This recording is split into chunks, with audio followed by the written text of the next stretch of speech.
देवऋषि नारद जी की जयंती के उपलक्ष्य पर आज पत्रकार सम्मान समारोह जो है वो रखा गया था और इस उपलक्ष्य पर जो है काफ़ी बड़े यहाँ पर अतिथि भी यहाँ पर इनवाइटेड थे। और अभी इस उपलक्ष्य पर हमारे साथ बातचीत करने के लिए हितेश शंकर जी हैं और मुख्य वक्ता हैं। इनसे खुद बातचीत करते हैं। सर, जिस तरीके से ये आज जो प्रोग्राम रखा गया है और जिस तरह से आज के जो नया समय इस समय काफ़ी एडवांस्ड हुआ है, कैसे आप बदलाव जो है देखते हैं? पुराने समय से जैसे चलता आ रहा था पत्रकारिता का काम और आज का समय जब डिजिटलाइज्ड हो गया है, थोड़ा उसके बारे में रोशनी। मुझे लगता है कि भारत की पत्रकारिता में आज का समय बहुत महत्वपूर्ण है, रिकॉल करने के लिए, याद करने के लिए, स्मरण रखने के लिए कि भारत की पत्रकारिता जिस वंदे मातरम को करते हुए शुरू हुई थी, बीच में कुछ लोगों को इस वंदे मातरम पर आपत्ति हुई।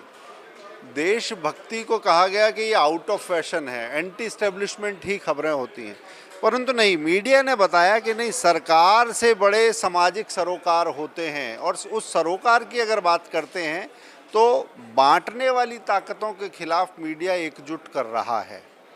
ख़ासतौर से जो लोग पहचान की बात करते थे, जेंडर डिस्कोर्स उठाते थे, क्षेत्र के आधार पर तरह तरह के विमर्श रचते थे, उनके सामने छोटे छोटे पत्रकार जो खड़े हो गए हैं, वो राष्ट्रीय विमर्श को आकार दे रहे हैं कि इस देश के हित की जो बात नहीं करता, जो भी इसमें फांस पैदा करने की कोशिश करता है, उनसे छोटे छोटे बच्चे सवाल करने लगे हैं। ये काम तकनीक के बूते सहज हुआ है। पहले जो मीडिया की मठाधीशी थी एक तरह से नैरेटिव्स के मामले में ख़ास तौर से, वो इस तकनीक ने तोड़ी है, नई आने वाली पीढ़ी ने तोड़ी है। और जो वंदे मातरम था, आज राष्ट्र सर्वोपरि, राष्ट्र सर्वप्रथम, इस भाव से पत्रकारिता बहुत मुखर हो गई है और मुझे लगता है ये इस देश के लिए अच्छा संकेत है।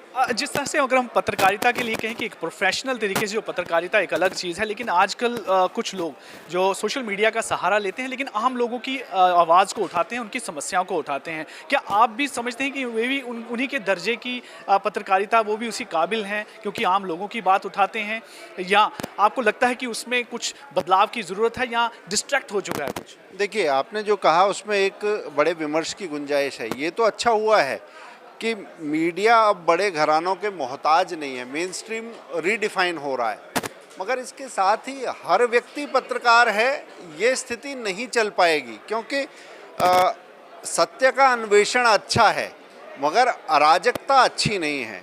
इसलिए ये हो सकता है कि आने वाले समय में हम देखें, तकनीक ने संसाधन दिए हैं परंतु एक शैक्षिक योग्यता हो, एक एंट्री का सिस्टम भी हो। अभी हमने देखा एक पुलिस अभिरक्षा में एक कैदी को ले जाया जा रहा था और मीडिया के रूप में लुटेरे आके, हत्यारे आके उन्होंने वो शूट आउट को अंजाम दिया।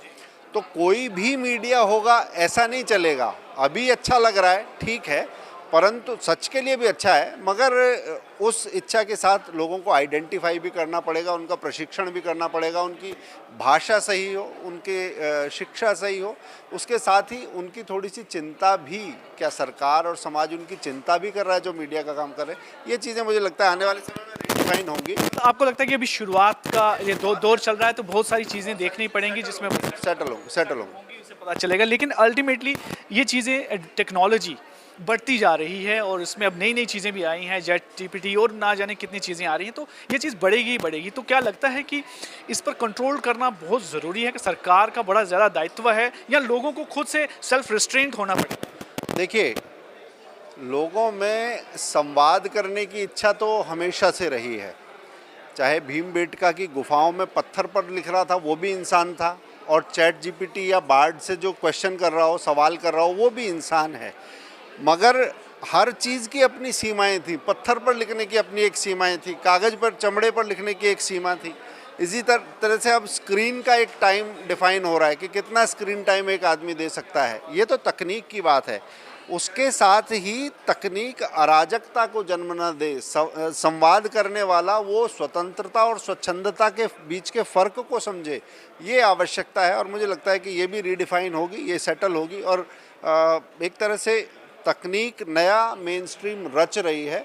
उसके अनुशासन की बात समाज से ही आएगी और समाज ही उसे तय करेगा, सरकारें नहीं करेंगी। आखिर में जो अभी बडिंग जर्नलिस्ट हैं जो इस फील्ड में आना चाहते हैं, उनके लिए अगर आप कुछ संदेश देना चाहें ताकि वो उस बात को समझ लें, अगर वो इस फील्ड में आना चाहें, किन चीज़ों को उनको जो है अनुसरण करना चाहिए? देखिए, सिर्फ ग्लैमर की बात अगर आप समझते हैं तो इस पेशे में बिल्कुल मत आइए।